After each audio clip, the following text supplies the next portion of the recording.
Good afternoon, Facebook family. Thank you for joining us as we continue our series on promoting wellness and preventing suicide in young black children, particularly young black children who are at risk for suicide. This is not an easy conversation to have, but we know as a community that it is very necessary. The rates of suicide among African American children have doubled in the last 2 decades, with rates increasingly alarming for black boys between the ages of 5 and 11, according to a 2015 study. This was the first time a national study found a higher suicide rate for blacks than whites of any age group. So imagine these are young black boys between the ages of 5 and 11, increasingly dying by suicide more than any age of white Americans. To help us gain understanding about this increase in suicide among black youth, we have with us a panel of dynamic experts who can share with us their insights as well as what we can do collectively to help prevent suicide in black children as well as promote overall health and wellness. So we will start by giving the panel an opportunity to just briefly introduce themselves. We will start here at the end. My name is Nikki Lynette. I am a singer, writer, producer. I license my music to TV and film, and I am currently in treatment for mental health issues and for suicide. I'm a suicide survivor, and hope I get to contribute today. My name is Dr. Chandra Gill, CEO of Blackademically Speaking, and I travel as a motivational speaker, and the thesis of my work is healing. And so I believe to educate our children, we have to motivate them. Mental health is an under-discussed issue, and I'm glad to be a part of the panel today to bring some light to that. Good afternoon. My name is Dr. Obari Cartman. I'm an author, a psychologist, a restorative justice coach, a therapist. I do a lot of work with young black men around masculinity, around literacy, around cultural identity. I'm very happy to be here today. I'm Dr. Angela Ali. I am in private practice. I'm a psychologist. I do psychological testing, therapy. I specialize in women's issues, and I am totally committed to dealing with mental issues as they present within our communities. My name is Cosette Israel. I'm the executive director of the Love, Unity, and Values Institute.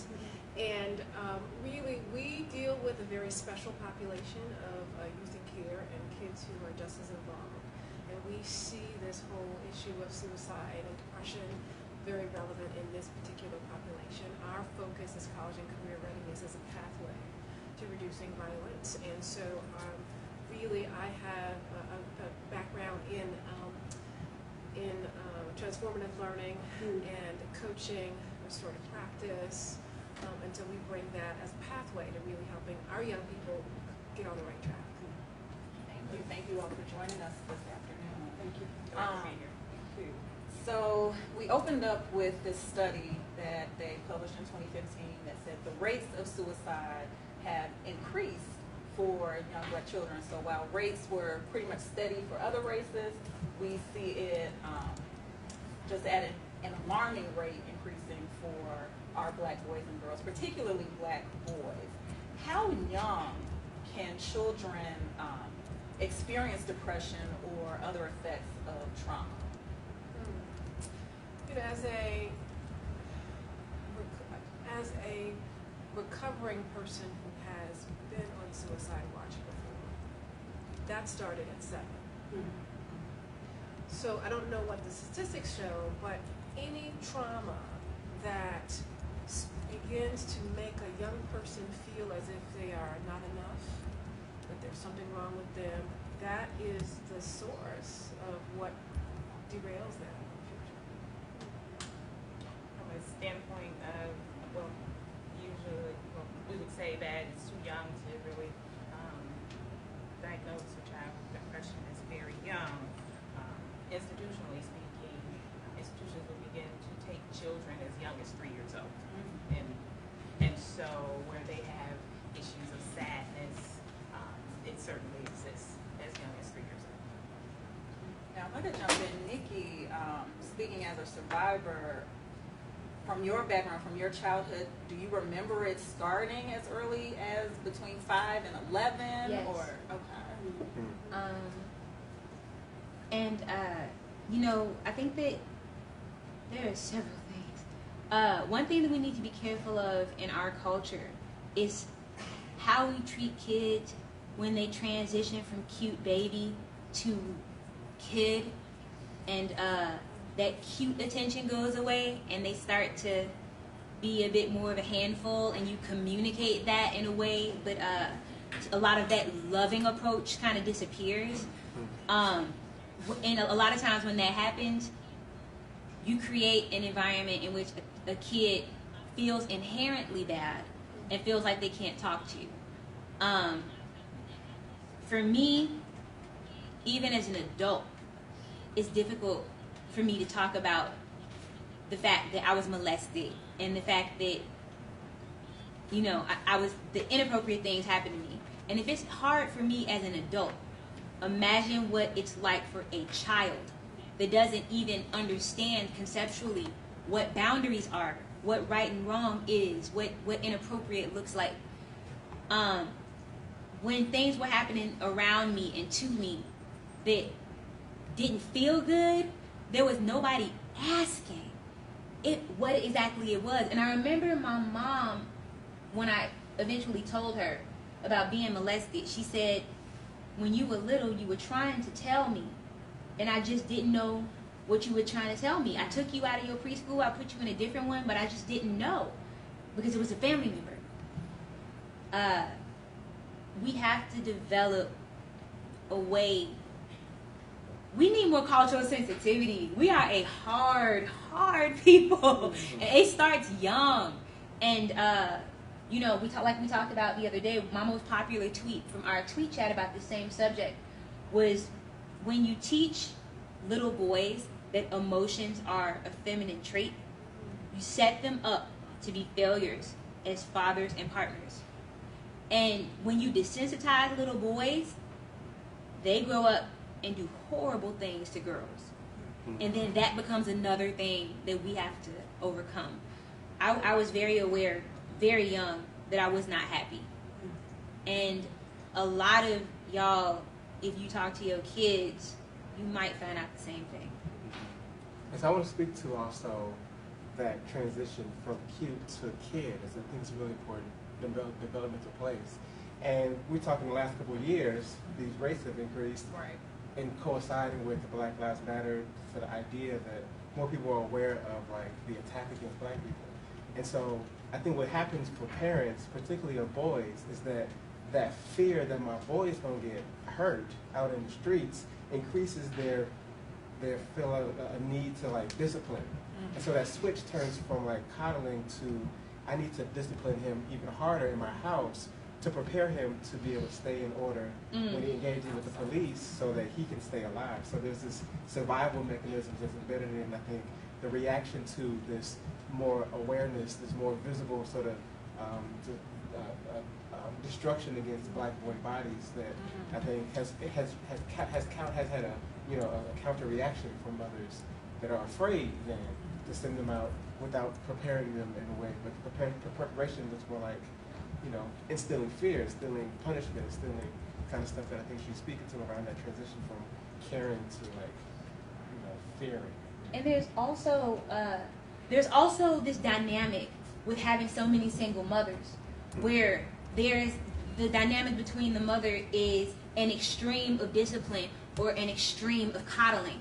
And boys often don't grow up learning what that middle ground looks like. They don't grow up learning what navigating through issues look like. They don't grow up knowing what talking it through looks like. That contributes to this lack of relationships, which contributes to the lack of support system children have when they only have access to one parent at a time on a regular basis. And that contributes to mental health issues.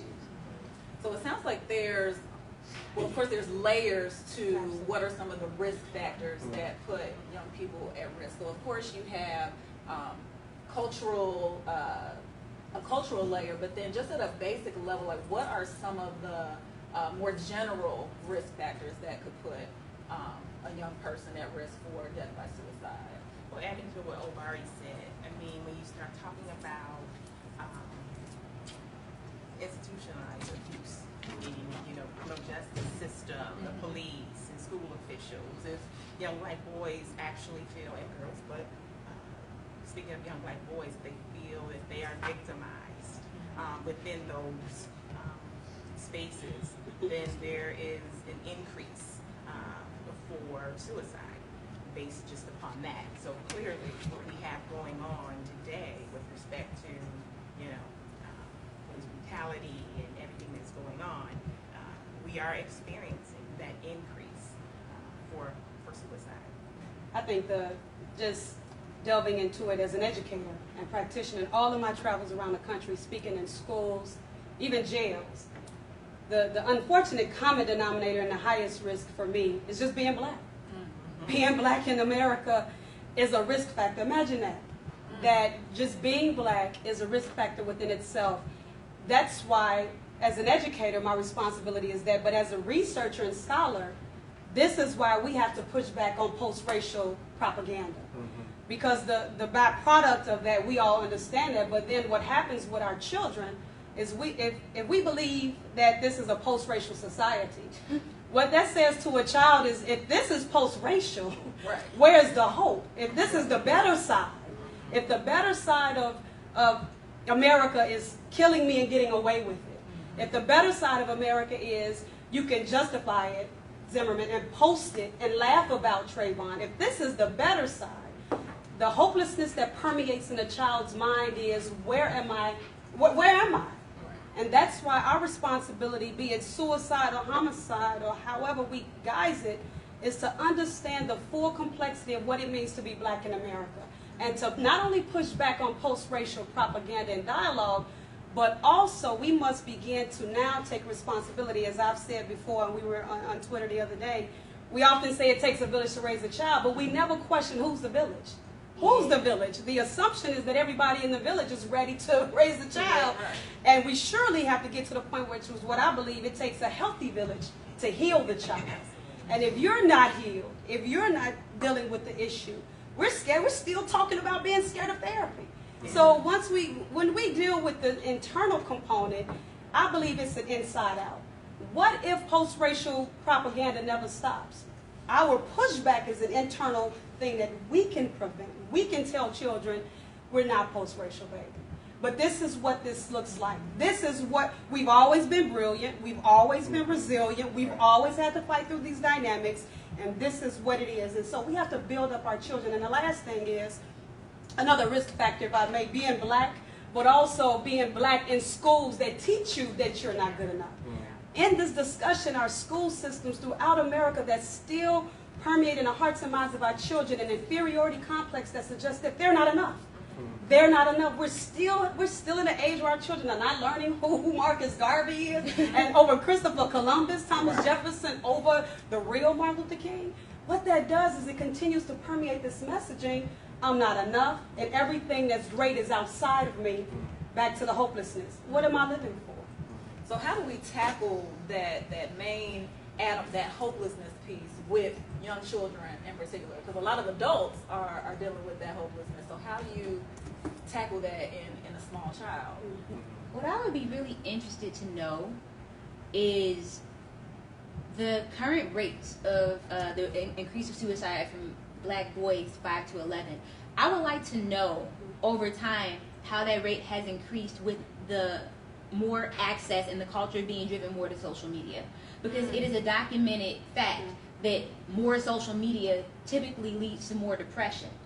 So not only are kids seeing access to what they don't have, what they'll never have, what they've never seen, what wealth looks like, what experiences they don't even know about look like, but they're also getting these messages. Tamir Rice was killed and nothing happened. So there's this simultaneous message of you ain't got nothing, and if something happened to you, ain't nothing gonna happen. And the kids, when I was 5, I didn't have that narrative. I didn't have a phone. Right. And so I think that it can be really easy in this era to let what kids are having access to get away from you. And it's so hard to expect a single mother to be able to just nurture and provide and navigate this and navigate what her kid is being exposed to. And that's where this "it takes a village" concept really becomes important. But we need more responsibility to your question of how. First of all, let's think about this. We're talking about 5 years old. 5. Now, research, when you think about individuals like Amos Wilson, who speaks about the genius of a black child at that age, the question is, how is it that a 5-year-old child begets the idea of not being good enough? That's a socialization. That's a huge socialization, which brings me to my point. We have to assume more responsibility as adults, as artists, as practitioners, as researchers. When I was young, and you know, this is not huge generations removed, when a song came on, if it was a certain song, you had to move out of the room. Right. If there was a certain conversation, you had to exit right, out of the room. Right. Grown folk talk. Now your mama can say, get out of here, we're about to talk about something. As long as you have this gadget, the very music you were once isolated from, you can not only pick it up, but you can chime into other contexts that makes computer love computer love. You know, and so there's no, you know, so I mean literally, so what has to happen is everyone is saying, well, and I'm gonna just go here, well, music is just entertainment or television is just entertainment. Well, individually we need to go a little deeper. Maybe first of all we need to say, why are we so in need of entertainment?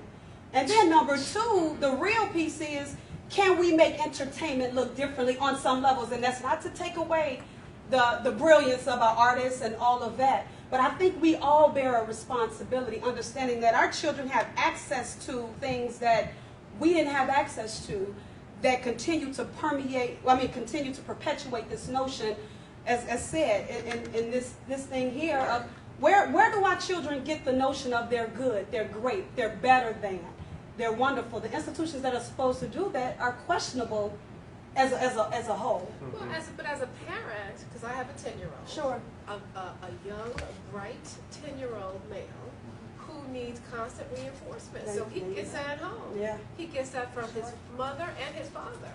And so we are constantly embedding in him, okay, I know you like this, but let me tell you what this means. Because if it does not start at home, but part of that is because we've also done the internal work that we need to do to make sure that we're healthy and whole.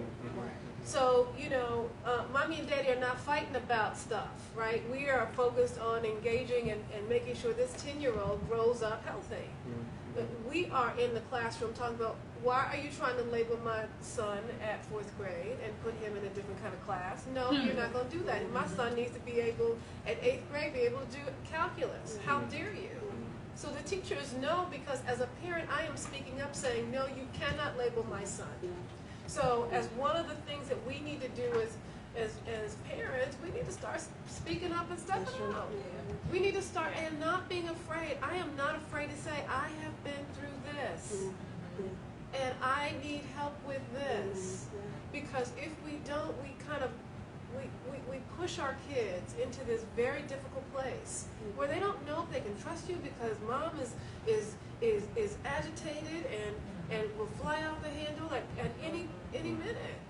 You know, that whole kind of that, you know, and I have to do the dance between coddling and preparing, because I have that fear. My son is a good-looking kid who could go any direction. And I have to constantly say, yes, baby, you're doing it, but you also need to do this. Right. And therein lies a problem. I am of the opinion that individually, within families as well as within our communities, we have a serious problem of we lack emotional maturity to basically say, hey, listen, what's the causal factors of this? Right. This leads to that. But we're so busy enjoying certain things ourselves, you know, social media. I mean, a lot of the parents, you don't know how many children will say, oh yeah, I watch Basketball Wives or whatever with my mom. And then the mom is bringing them to therapy. It's just kind of like you're almost undoing that which, you know, you're supposedly trying to reinforce, you know. And so it comes down to, you know, whether you're talking about the denial of mental illness, right? Whether you're talking about the trivialization of it, or just of the bigger things that can lead to other bigger things. We ignore it. And I think that the social media and the technology are connected to what you're talking about, in the sense that, like, what I experience a lot from the boys is that what it looks like on the outside is a numbness, like a numb, wanting to engage in their feelings. But it's really like it's an illusion of the numbness, because they don't never goes away. The feeling don't go nowhere. Like an intelligent design of the body still stores the pain somewhere. So we got the technology, they smoking all the time, the music in some ways is so many ways to escape. We use women to escape, we use all these things to like not feel for a moment, but it's just a temporary fix. And that never really gets us to be able to develop the skills of articulating the emotions and being able to find support for them. To develop this emotional maturity takes time, starting at 5. Right, starting at the drawings that you, and the songs that you sing, the dances that you do, there's information and all of that. And if we don't allow the young people to articulate that, to develop the muscle of emotional strength, then by the time they get older, they don't, then they're exposed to all kinds of stuff that they haven't had practice and support being able to like deal with. And so, we don't talk about emotional intelligence, and emotional intelligence is actually linked to success in your career. People that are emotionally intelligent tend to be high performers in whatever their career is, but so many people, specifically our guys, lack emotional intelligence. And it's not even that it's just like I'm sure you can attest to this, with any type of intelligence, you'll get to see that they have the ability to meet your expectations if given the tools, if given the way to navigate it. It's opportunity sometimes, just sometimes having an opportunity. I tell people all the time, that's one of the larger vestiges of slavery. When you talk about opportunity and access, sometimes it's just basic. If you give me an opportunity, Serena Venus Williams, when you give me an opportunity, if you just open the door, we're in the room, and sometimes it's just a matter of opportunity and access, but to the heart of it, it's information, it's education, which is why I believe in what I do across the country. When you're talking about parents, there are so many parents that don't know. That have that's why this is important. Because what is emotional intelligence? What is healing? I mean, where do you start? Again, we're still in communities that really believe to go to counseling is crazy. We'll accept crazy over counseling and call counseling crazy. We're in a culture where talking about your personal issues publicly is like looked at as horrible. Yet we watch Love and Hip Hop and Basketball Wives full of issues and just drama all day. We love it. We love it when it's not ours. We love to explore what that looks like when it's not us, when we can point the finger at somebody else, when we don't have to point it at ourselves. And I had to reach a point in my mental health where I had to stop looking for the support system I didn't have and just dig deep and just get rid of whatever wasn't working. And it's still a process all the time because my support system is not what it should be, and it's not fair. It's not the same as the women of other nationalities that I was in the hospital with. When people of other nationalities are allowed to be sensitive, it's okay to be sensitive. But for us to break down, oh no, you should know better. Well, you should have expected that. You're a strong black woman. Exactly. This isn't you. It's just so. And if you're saying that to an adult, but knowing that an adult has the complexity to know right or wrong, you can only assume they're saying similar things to children. It's not healthy, and we got to do better. Everything in our culture points to something negative. The most popular artists right now are always talking about popping pills or drinking lean. Kids hear it, they see it, and we don't do anything about it as a culture, which is part of the reason I might get some people mad, but I don't really ever care about making people mad. That's part of the reason that I take issue with the woke community, because the woke community ain't really gathered around no woke artists and created a woke environment in which to raise woke kids. And this woke conscious thing has been happening since the 60s? At some point, something failed. And now we have social media where you don't even have to literally actually be about what you talk about. As long as you have the proper collection of memes curated on your page, you can adopt this identity that lets you communicate yourself as being woke and have no substance and not live it, not teach it, not share it. I don't understand what it is about us where everything about our culture can be appropriated and adopted by everybody else. But we don't honor it. We don't give it value. We don't love each other, but everybody else loves us. But that's the pushback. That's why I use that word, because and it takes courage. Because when you push back, you judging me. Or Yes. you know, then it's, you know, well, we keep it 100. Well, let's keep it. Let's keep it 100. You know, you're at about 2%. You're keeping it at about 3%. You know, but the pushback, and it takes courage because there's so many of us that assimilate to the nonsense. We live in a culture of insanity where abnormal is normal, Right. and insanity it's not normal to live in the context of drive-bys.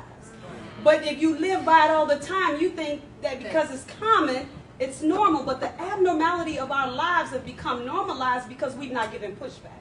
And dare to have people, you know, say, well, I disagree. Well, prove that to me. And let's be honest, it's so layered. As a black woman coming through college, as a practitioner, as an educator, getting my PhD, that's a layer. You have the glass ceiling. We're always fighting.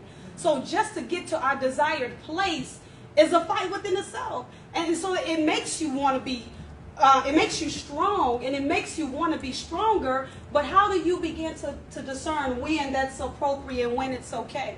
So I think that to get to some of the concluding components as it relates to what conclusions are, my point with the pushback is we gotta become more courageous. We have to become more courageous about what it is we want.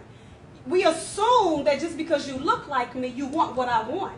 We have a Supreme Court that shows us differently with that, you know. And so everybody black is not your friend. Everybody white is not your enemy. So we got to get beyond the color-coded component. But you can still live in a blackness of who you are and understand that mental health is important. This is not a weak thing. And until we push back, until we say, you know what, this whole social media piece, as the sister just said, I'm dealing with this. Right. I mean, think about this: grown people, they got to get on Facebook and say, look at what I'm driving. Yeah. And again, I'm not at all suggesting that we're monolithic, that we have to do certain things a certain way. But the self-esteem issues that come across 50-year-olds, Yes. who I'm with, what I'm driving, what I'm wearing, what I got. Who I'm fighting. Right. On social media. Right. Yeah.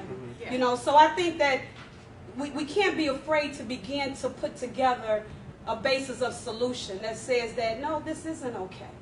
And if you're doing it, maybe you need to go home and do some work with yourself. I subscribe to self-work, the hardest work, and most people have not started that process. Because if you have the things, you're okay. You got a job, especially our generation. You're making 6 digits, you doing your thing. So then you start asking them, well, how do we begin to solve things? And it's like, that's the charity work. Right. We've made this work charity, when in fact, charity is not what got us the job. People died, lived, fought, breathed. Nat Turner wasn't talking charity, Harriet Tubman, Ida B. But we today are like, here's $100. There you go. You know, we want to give to the cause, and I'm not knocking that, but it takes courage and bravery and pushback to continue. Black Lives Matter is a continuation of the situation. Just like the persons running for president are a continuation of what they do, we're a continuation. We're continuing to push back on whiteness, and dare I interject into this conversation, white supremacy, white privilege, and whiteness. That alone will depress you. That alone, and again, back to post-racial, how many people can understand how to package white privilege? When people are saying, well, we're post-racial, when you got people who are raping somebody and saying, listen, I did it, but this is what I was feeling, and you get 3 months, and the judge is like, oh, we don't want to ruin his career. Tamir Rice's mother, it has to live with her son being dead forever. So when you think about what we have to unpackage every day, we better be talking mental health, because around us is everything that compromises us being healthy mentally. Now speak to the post-racial and as a student coming through an elementary school classroom, how that could affect them to actually become at risk for suicide. So them going through their everyday normal classroom, like what does that look like on the ground level? Yeah. Well, when I grew up, it was, the joke was your African booty scratcher. Yeah. What is funny about that? But the imagery about Africa was everything not great. Never mind the fact that America builds this whole country, and the world steals from Africa. So how that looks is if everything outside of me is great and everything in me is not great, that is what permeates in me that I'm not enough. That is what causes the identity crisis. Again, we must take a moment, 5 years old. So to the heart of the question even further, then you got the teacher who's, boy, don't bring that to school this year. It's day 2. Bring what? Right. You didn't talk to the colleague who said they were bad last year. Can he get a second chance? Right. You know, and so what happens in the classroom all too often, and not just the class, but to your point, is that we get a curriculum that continues to show everything anti-black, ahistorical. We have school districts in America and Texas right now that are changing the way history books are written. How do you change history? The arrogance and the audacity to say we're going to make slavery more of a servitude where here George Washington, here's Thomas Jefferson, here's your food. Right. I believe the language was forced the- immigration. Yeah, that's Forced immigration. Yeah, so that's that language. So if I'm learning, I'll just put it candidly, if I'm learning the lie about my history and you're forcing me to learn your truth, that alone causes the identity crisis, which begins to shake up the risk factors, begins to say, what's good about me? And we even gotten to the community because we got to look at ourselves too. And looking at our individual selves, then you got families that come home and tell you, boy, you remind me just like you, just like your daddy. So nowhere do you get the, I'm good enough, I'm great, which then drives me into depression, alcoholism, risk factor, smoking, and so all of it comes together. And again, back to what we were saying, when you're living in a society, let's ask this question. Where are our children able to go to get the reinforcing component of, I'm great? And so I think the answer to that question has got to include our solutions not always being as individual focused as we tend to make them. And so we talk about being more courageous, which is an individual thing. We talk about doing the self-work and meditating and all kind of stuff. But if our analysis, which it has for this conversation, has included a system of analysis, historical perspective around the trauma that has happened to us, that is institutionalized, that we pay for, our solutions to that, our pushback to that has to be being more organized, has to be creating institutions that do this kind of work. You can't just be meditating. It can't just be affirm the void. It's got to be create structures. Because we talk about, you talking about the 60s, the conscious communities, they didn't just fail. They didn't just like give up. They didn't get lazy. They were pushed back upon. They were defeated. We've been at, there's warfare. So that our oppression, our opposition is organized. They're funded. They focused. And but when we think about it, we understand how they did that to us. But when we think about what to do back to it, we fall back into this individual. We just got to affirm and be better parents and do that kind of stuff. But we really got to be more organized. We got to connect with more folks. We got to use the technologies to connect and to do the kind of work that is a really it's got to be. We got to think generational beyond what we talk about. I'm going to tell you though, what you said a minute ago about where kids go to get the positive reinforcement they're lacking. I'm an artist. They come to us. They come to our music because in the music there's a message about their self that they could chant over and over. Because there is an aesthetic that they can adopt, and then it communicates that they are part of this. And I changed the type of things I say and the kind of music I make when I realized I had teenage fans inboxing me from all over the world, and I was like, Change. yeah, for real, because I've always been, relatively aware, but I was a little bit more reckless until I realized there were young girls watching. And then I started to be more intentional about the way I communicate myself and what I am communicating, because at all times, these are people that are looking. And But Nikki, the challenge is that you're an anomaly. Most certainly. Because what happens is Yeah. our kids are looking at music as a way to motivate them, but they're not finding those positive messages. Not always like drill music. Yeah, so that's the biggest challenge. You are an outlier. Yeah, But for that's sure. not what is out there. People in drill music are able to get drug dealers to back them. I can't go to no college graduate and be like, hey, can you put $10,000 toward my marketing plan? Right. Because I'm making music that is uplifting and talks about real issues and creates an environment in which there's balance. Right. I don't know the people that have put money into my career have not necessarily been, they were people in the entertainment industry whose primary objective was to make money, which is why I started to invest in myself. And a lot of artists don't have that ability. They don't necessarily know how to monetize music. I had to learn. And so it's not even that kids don't need to hear these other messages. It's this that there's no balance. And if we need kids, if they can't come directly to you, you have to understand what their environment is. Go find them the conscious artists, or go, I don't know. I have a friend who actually is really close to his son, and they listen to the same music and they share songs on each other's iPod, so he's aware of what his kid is listening to. He's influencing what his kid is listening to, and he lets his kid influence him, which also keeps him present to what his kid is taking in. And it's a really interesting strategy. I think it's pretty cool. I don't have any kids, but like if I had kids, I want to do that. But in some ways, I mean, that's what we do with Nico, right? We are looking at what he's watching on the iPad, what he's watching on YouTube, and he says, "Oh, is this adult? Or can I watch this?" No. And so I make him, listen without headphones, so I'm aware of what he's listening to. Now, I want to jump in. We have a question. Lynette Griffin wants to know, why is suicide in our community still taboo? Like, where to start with Well, that? traditionally it has been seen as some kind of moral failing, as sinful, as some sign of weakness, as with having mental illness in general. You know what I mean? And so because of that, we will do everything to remain strong, right? Right. And so in our minds, avoiding it and not talking about it is remaining strong. And that's just not true. I mean, when you start talking about, when you outline the trajectory of a child from 5 years old and them actually how they may then be influenced and affected negatively about themselves. Well, look at all the violence in our communities, right? And so there's so many black youngsters and adults walking around with PTSD. Yes. Okay? It is not just a military thing.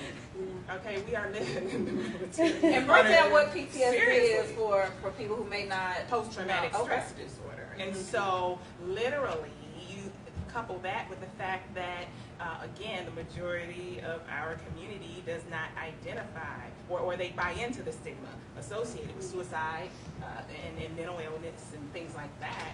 Well, then you have a lot of people walking around with PTSD untreated, right? And PTSD can happen to perpetuates- children. Absolutely, absolutely. And so, interestingly enough, the work that I've done in inpatient settings with children, it's like, you can't even put anything down on the table without them jumping. You know what I mean?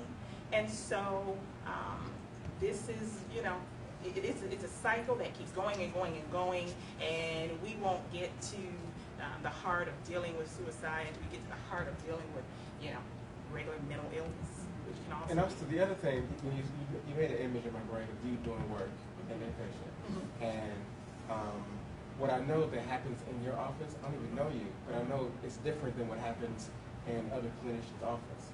Because part of what we have to deal with is the justified resistance to the mental health institution as it is. This is part of all the institutions, that's part of this country, that's part of all the stuff we're talking about. And so I got a degree in the thing. I know a bunch of really dumb, inadequate PhDs that I wouldn't send my children to. And so part of that means that we got to deconstruct the process of expertise. So we've taken the expertise out of our people in a way that, like, my grandmother's wisdom isn't as good as someone with a degree, because we live in a world where you got to have this license to braid hair. But like the stuff that we're talking about is just old stuff, like ancient stuff. That, just being able to take care of each other and listen to each other and support each other and have community and just sit down for a little bit and just figuring out what your purpose is. And that kind of stuff is really simple, ancient kind of wisdom, connected to African culture, connected to something bigger than just a response to what white people have done to us. And if we don't allow our expertise to shine and have confidence in that, then we'll always give our power away, our innate healing power to be able to do this work on our own, because we give it to the people that's supposed to be the experts in this.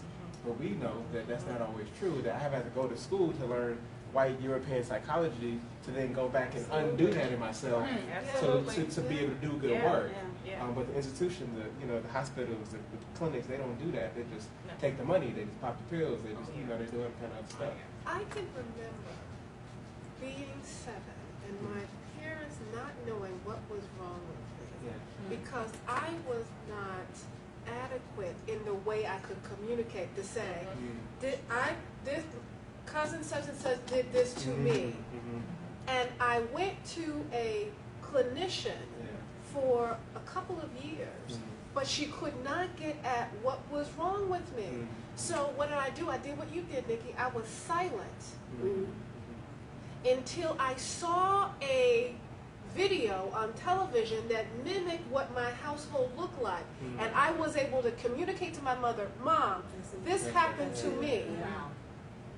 But it took almost 20 years before I could verbally say, oh, and I walked around with shame and I was cursed.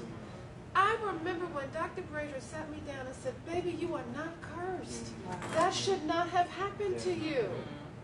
You are blessed. And that is what began to rebuild my inner self-esteem. And if you don't have self-esteem, you cannot be successful. I'm sorry to cut you off. What do we do for the parents that see something is wrong, but don't know how to get to the heart of it? They know something's there, but what do they do? Or a teacher, or a mentor, or an aunt and uncle. What can they do for that child? One of the things that happens in restorative practice is that you give kids the voice, an authentic voice. You give them a safe place to be able to share. And I really think that school reform is necessary. We don't have enough social and emotional learning in the schools that even provide an environment for our kids to be able to share, like, this is happening at home. And that is the real place to begin, is where do we now begin? Because parents need support. The only thing that a parent can do without that is to ask questions. What's going on, babe? Why do you feel that way? And not gloss over it.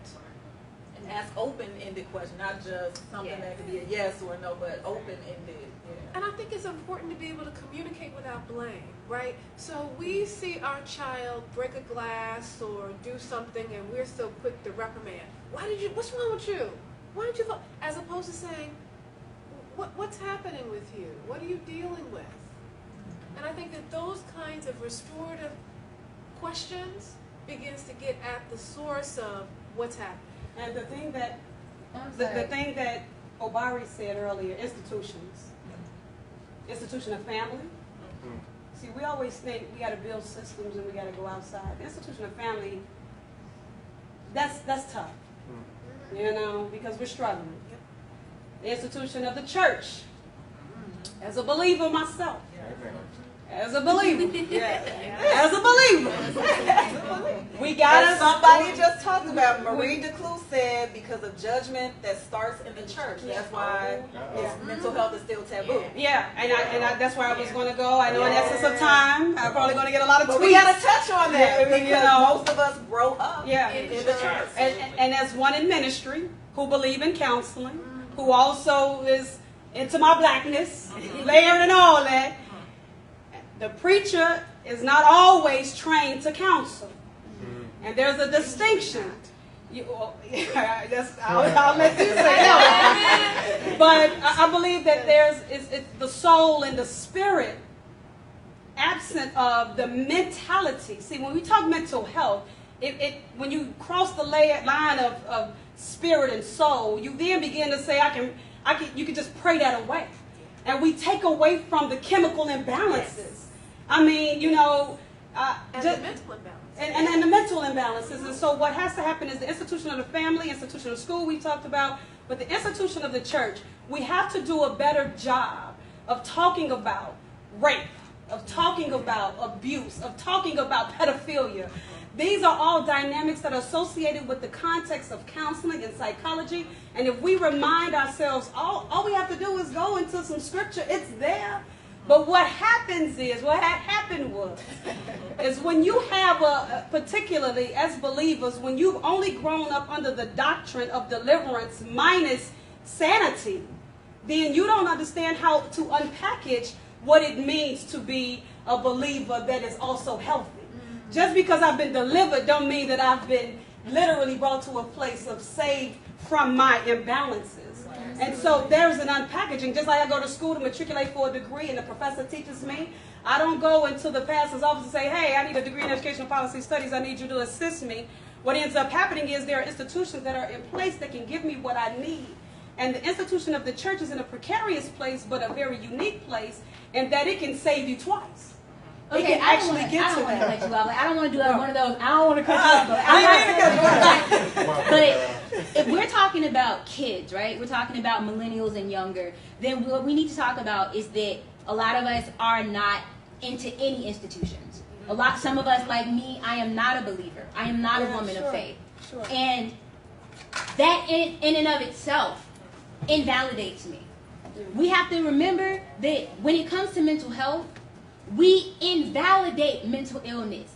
You're crazy, that means I can't listen to you. Crazy inherently invalidates you in a culture that is deeply steeped in respectability politics. Like right now on Twitter, rest in peace Kendra is trending because this girl on Twitter planned this other girl's death because she was with her ex-boyfriend. And she killed her. And today it's trending. Now, I don't know if she got arrested or if she really killed her, if people are speculating or whatever. But the conversation people are having on Twitter, this is what y'all should be paying attention to, because millennials are saying, if you're mentally ill, you don't even need to be dead. You need to get help. And yeah, these crazy people, blah, blah, blah. They are downing mental illness. Some of them have it. But you don't want to be seen as the person that created this hashtag or the person that went out and shot up a club, or like we have this idea that mental illness is criminal. We say commit suicide instead of resorted to suicide, as if the very act of suicide is on par with murdering someone, because you aren't even allowed to take yourself from yourself to heal your own pain. The conversation around how we view mental illness needs to change. It can't be, oh, she just crazy. Watch out for the crazy man down the street. Oh, the crazy man, they be raping you. No, the crazy man ain't who be raping you. It be one of your family members who get you in the room and they on drugs and something happens. Like, seriously, and we have to stop. When a kid believes that them having an issue inherently makes them less than, yeah, okay, I would like to know how many of those kids, 5 to 11, have gotten put in learning disability classes, or have been diagnosed with something, a mental illness or something like that make them less than. Because I'm going to tell you, if somebody had told me at that age that something was wrong with me, I don't know if I would have made it either. Well, I want to say this, and I'll friendly amend it, not to cut in on it. Our children are in institutions. We're all institutionalized. Our children go to school. That's an institution. And so whether they're committed to the institution, parents take their children to church, and a lot of children are disengaged from it. So we have to have the conversation from a non-monolithic perspective, understanding that there are a lot of families that are in churches. And we have to deal with that conglomerate. We have to deal with those who go to a mosque. We have to deal with those that are in jails and other institutions. We dominate jails. So what is it that the jail can potentially do that sometimes the school doesn't do, that the family won't touch? And so what I want to friendly amend it with is understanding that wherever we are, brokenness probably is, and we have to find ways to agitate in all of those places, pushback that's necessary. That's why this conversation is important. I'm a believer. You say you're not. But at the end of it all, we have a common denominator of understanding the importance of mental health.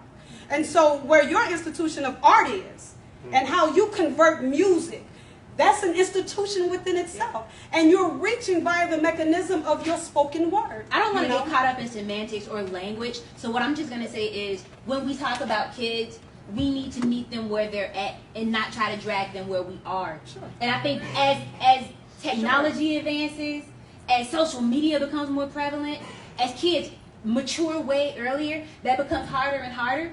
And it becomes a way bigger strain on parents than it ever was before. But it's so necessary. And I'm just going to put it out there. That's why fathers need to be in the home, because mothers can't do it by themselves. They can't. And I don't.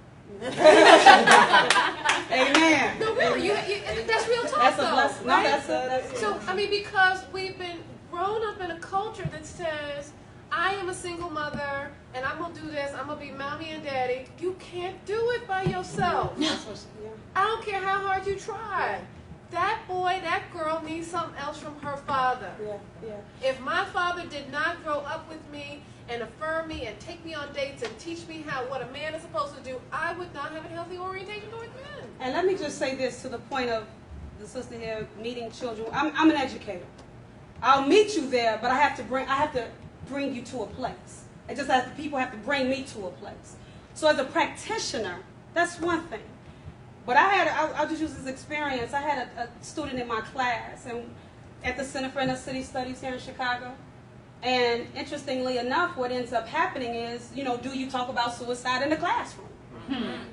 And I brought it to the class. And my spirit was led, and we talking about inner city issues. So we think inner city issues, you think drugs, crime, gang. Right. Who comes in and says, oh, by the way, we're going to talk suicide?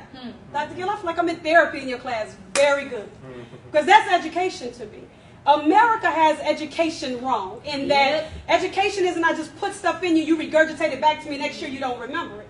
Education, the etymology of it, if I must, means that there's already something in you. My responsibility is to give it to you, is to foster what's in you and bring it out of you. Therein is a context that we're missing pedagogically. So when I'm talking suicide, and my student comes to me later and says, Dr. Gill, thank you. I'm not ready for the email she sends me later and says, I was about to take my life last week. You don't understand how much your lecture helped me. And because of that, I feel like I'm enough. None of it like, this lady had planned it. She had her child who was about to go stay with the sister, and it didn't work. But because of what we talked about in class, suicide is an inner city issue. Suicide is also a problem. But we have this packaging where our issues are guns, drugs, teenage pregnancy. This mental health issue. We have to change the narrative. And so, again, that's the pushback. And I think we're all saying some of the same things, as a concluding piece here, in that when we know the risk factor may be just being black as a byproduct or offspring of slavery, that alone is depressing. Everybody's talking about rape, and let me just add this. Everybody's talking about rape right now. We have these white boys who are getting off for extreme rape. Let's be clear. Dylan Roof walked into the church in South Carolina. He killed 9, and then he said, I'm going to leave you alive as a witness. The audacity, the arrogance of whites in America. When you say, okay, you tell the truth. You're the witness. You saw it. He's getting, right now, a trial. He said, I'll leave you as the evidence. And on my way to Burger King, I want to talk to the individuals. Why is that important? That's important because we're living with this messaging every single day. But then when you're Colin Kaepernick and you take a kneel to an allegiance of a flag or whatever, Star Spangled, whatever, and you have truth embedded in your context, you're the problem. And lose your endorsement. And so we have to push back. We have to push back because the thing about that is we had the football players who say, listen, football is just about football. This is about sports. People don't come for that. If it was not about the individuals, the Negro Baseball League, if it was not about Satchel Paige, if it were not about Jackie Robinson and Carl Lewis, it's never been about sports for us alone. It was the social justice for it. So that is all very important to this whole notion of, for me, being black in America And every day, we better be in therapeutic spaces. I know I believe in them. I have a naturopath. I'm vegan. I do as much as I can to push back. I have a PhD, and I travel the country speaking in schools and churches and jails. But you better believe, I've gone to my naturopath, and he's like, what's going on? Being black. And that alone is a whole 2-hour session. And so we have to make therapy a reality every day, which is why I brought up the church. It has to be a sanctified space. It has to be sacred. It has to be, I want to be my best self. And to be my best self, I have to be my whole self. And to be my whole self, I got to do the self-work, which will build up the courage and boldness that'll give me the strength to push back and build the institutions and build the individualism and to construct the narrative that says that we're more than another. So to bring this full circle, how do we take the mental health conversation out into the world, out to where children are, meeting them where they are, pulling them into where they need to go? How do we bring that out? It's so interesting that you said that, because I'm chopping at the bit about this whole thing about when we get together and we talk about, you know, solutions, and usually it's other mental health professionals, and it comes down to there are not enough of us, right?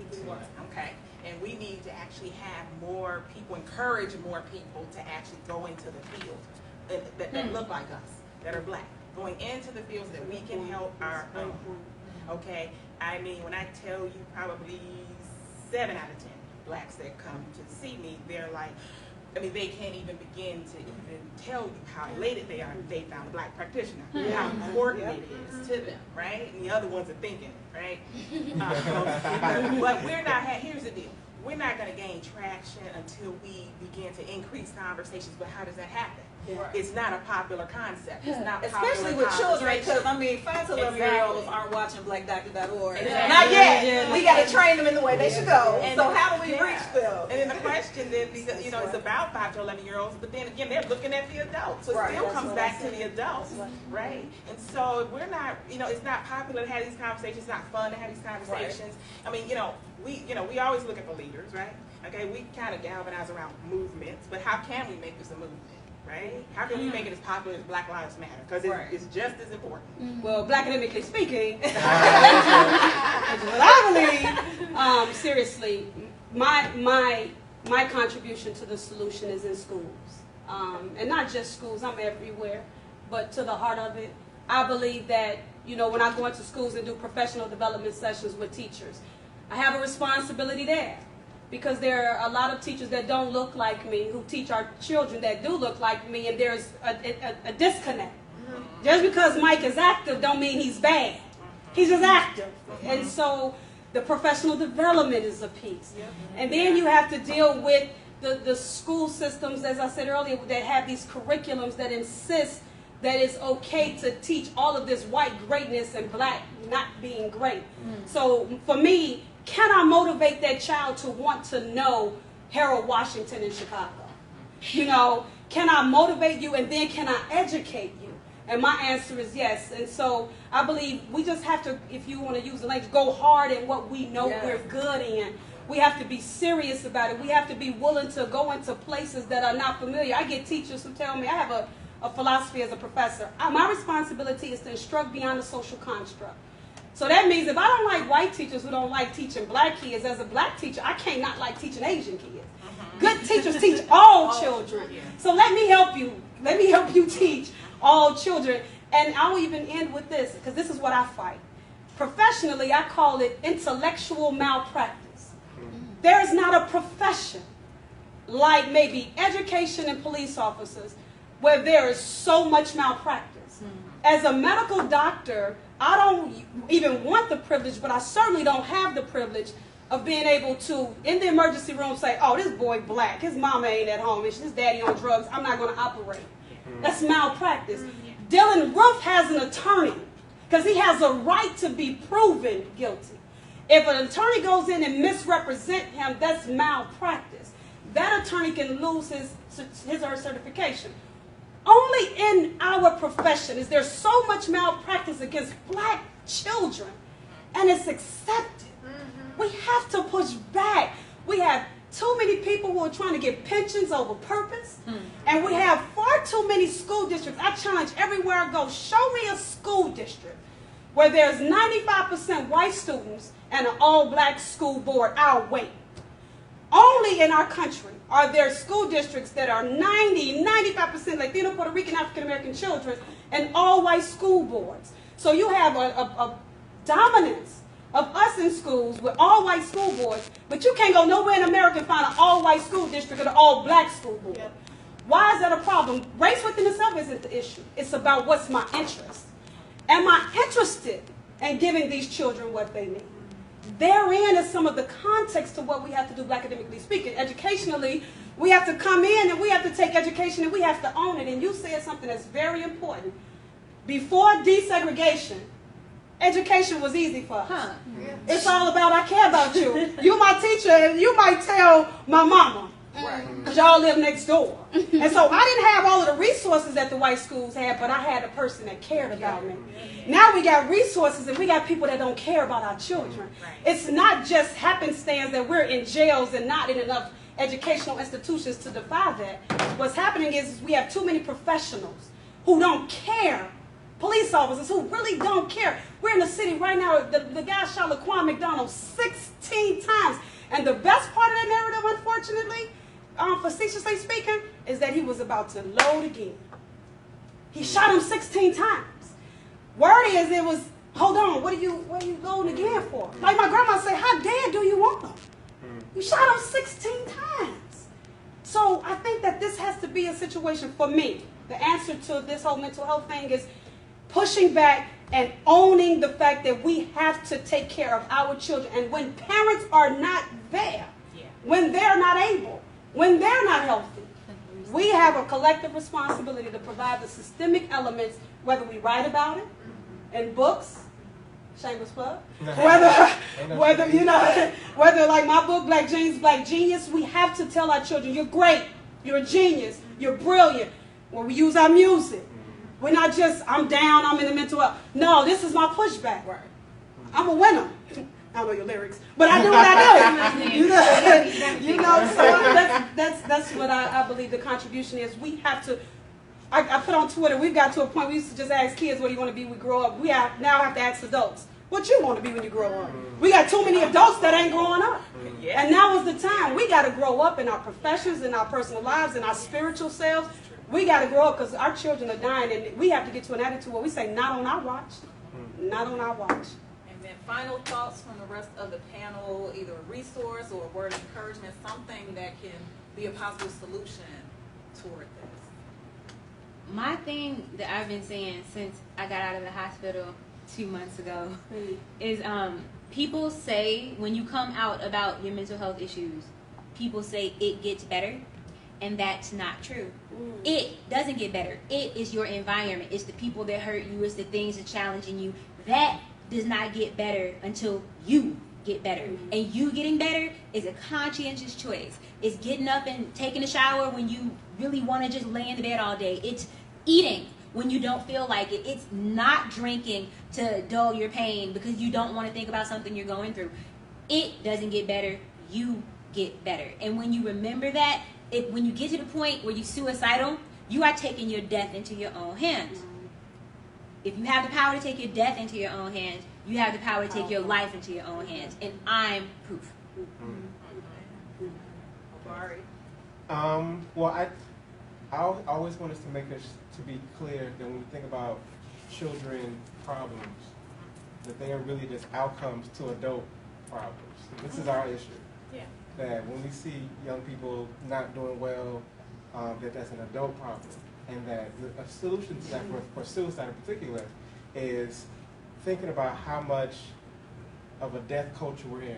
We're surrounded by so much death, which makes us have to be so much more actively, deliberately seeking life-affirming things. And what that looks like has to be clear for us. And it can't just be feeling good. It can't just be success in the way someone else gave it to us. There's really got to be like, what brings us joy as adults? We got to do that like passionate. We got to do it like it's revolution. We got to do it with all our might, and then show the young people what that looks like, to find our purpose, to find hope, to build community, to create art, to support stuff that's beautiful. We have to do that like our life depends on it, because our young people's life depends on us doing that. And so we have to model that. We have to make it the norm different, so that we have these conversations. They're not gonna watch blackdoctor.org, but they're gonna be in our houses, and then they're gonna be in our living room. They'll They're watch gonna it 'cause be. They're you're gonna. here. They might. Yeah, They might. I mean, but the thing is, like, we have to transform, redo the narrative for our communities, and They'll see you leading by example. they still lead by example. As the older I get, the more I get humbled by how many things in my life I just do because my parents took me to. Like an organization I'm a part of, the stuff I love to do, who I am is a result of what I saw. And that's going to be true, and it will always be true. And so what young people see is a mirror for us. They're showing us what they see, and they see death.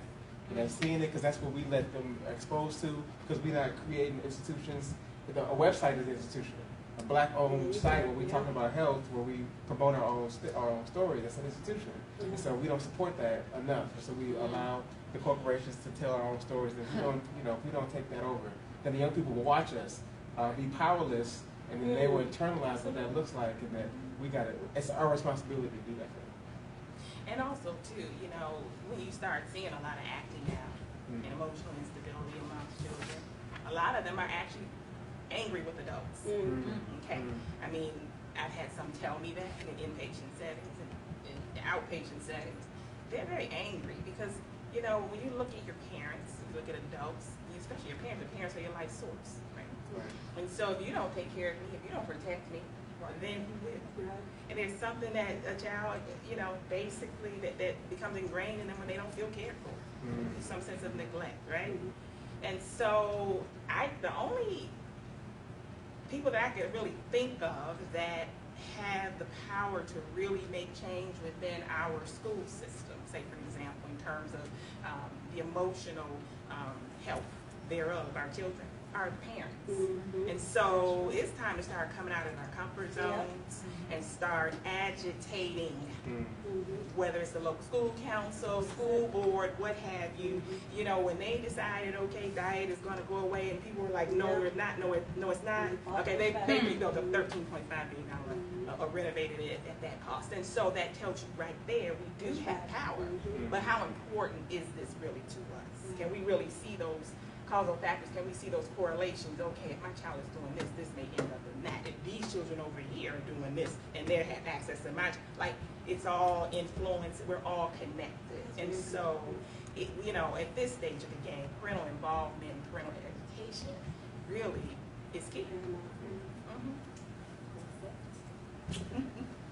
Despise not the day of humble beginnings. Because I think it starts here, having these kinds of conversations. Starting with, I need to fulfill on what I was called to be. I need to pay attention to the whole child. I need to be not afraid to say, oh, so anybody dealing with suicide?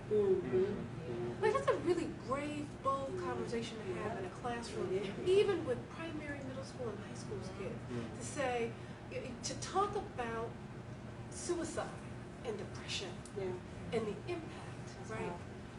And being willing to do the work. We don't have enough people volunteering to say, hey, I'll be a coach, I'll be a mentor. We got a mentor. So despise not the day of humble beginnings. It begins here, right now, right? Us people hearing to things like this and saying, here's what I can do. And taking it back, right? Because we didn't get here overnight. And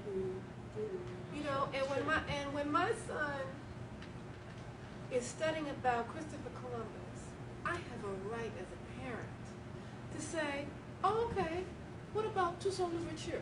What about Marcus Garvey? Tell me about, listen, I have a right to sit in the classroom with the teacher and say, I volunteered to be a rural volunteer. I want to know what you're teaching my son. I'll be right up there with her. What you teaching these kids? So it's about, really taking the opportunity to be bold enough to speak and push back. It is okay that this doesn't look like what we want it to look like. I have a right to push back. And if it's a private school, you also have the right to do that. Absolutely. Right. That's where it's special. Right. That's another conversation. Okay. Well, thank you all for your insights, your expertise. This has been powerful. Not nearly enough time. But I know this has been a really heavy conversation, so I want to make sure I leave you guys with a resource. If you or a loved one is in need of support, you can reach out to the National Suicide Prevention Lifeline, 24/7 toll free at 800-273-TALK, TALK. You can also find more information from the Substance Abuse and Mental Health Services Administration website, www.samhsa.gov. And of course, you can check back at blackdoctor.org for more related resources and information. Thank you for tuning in. If you stayed for the whole thing, God bless Amen. you. And we look forward to speaking with you again soon. Thank you.